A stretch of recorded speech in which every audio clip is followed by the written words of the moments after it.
তার জন্য সন্তান জন্ম দেওয়ার প্রয়োজনীয়তা পড়ে না। আসি আমাদের শ্রাবণের কথায়। আমরা যারা দেওঘরে থাকি প্রত্যেকেই জানি যে গোটা দেওঘর জুড়ে এখন উৎসব চলছে, কারণ বাবা বৈদ্যনাথ ধামের মন্দির এখানে, বিশ্বনাথের মাথায় জল ঢালার জন্য চারিদিকে গোটা দেওঘর নগর জুড়ে উৎসব চলছে। আমাদের আশ্রমবাসীরাও পিছিয়ে নেই, বিশেষ করে মায়েরা যারা এই শ্রাবণ মাসে বড় মাকে নিয়ে, তার জন্মদিন নিয়ে আমরা সবাই এই মাসে ব্যস্ত থাকি। নানান রকম অনুষ্ঠানাদির দ্বারা, মাতৃ সম্মেলনের দ্বারা, গান সংকীর্তন সবকিছুর দ্বারা আমরা বড় মাকে নিয়ে আমরা সবাই ব্যস্ত।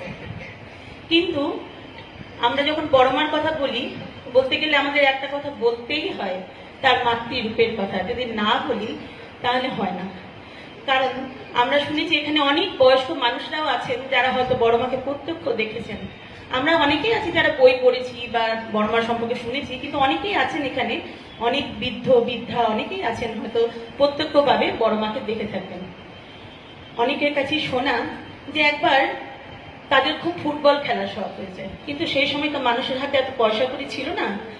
তখন তারা কি করবে, কে বা তাদেরকে সেই যোগান দেবে ফুটবলের? তখন তারা নিরুপায় হয়ে সবাই এসে নাকি বড় মার শরণাপন্ন হলেন। বড় মারও সেরকম তখন পয়সা কড়ি নেই, যাই হোক বহু কষ্ট করে তিনি একটা ফুটবল নাকি জোগাড় করে দিলেন।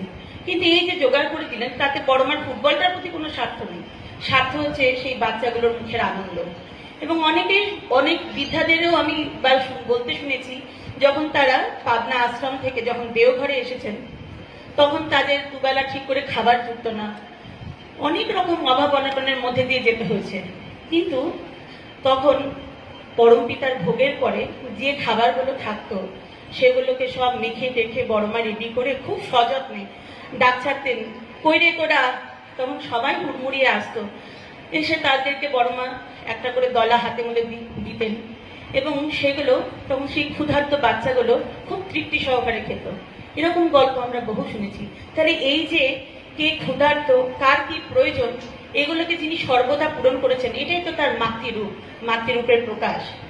তা আমরা যারা আছি মায়েরা, সবার মধ্যে যদি বড় মার এই মাতৃত্বের গুণগুলো এতটুকু যদি প্রকাশ পায়, তাহলে আমরা নিশ্চয়ই বড় মার মনের মতো হয়ে উঠতে পারব। যাই হোক, ঠাকুর বলেছেন অনুষ্ঠানই সবকিছু নয়। আমাদেরকে শুধু অনুষ্ঠান করলে হবে না, আমাদেরকে নিজেদেরকে পূরণ করে চলতে হবে।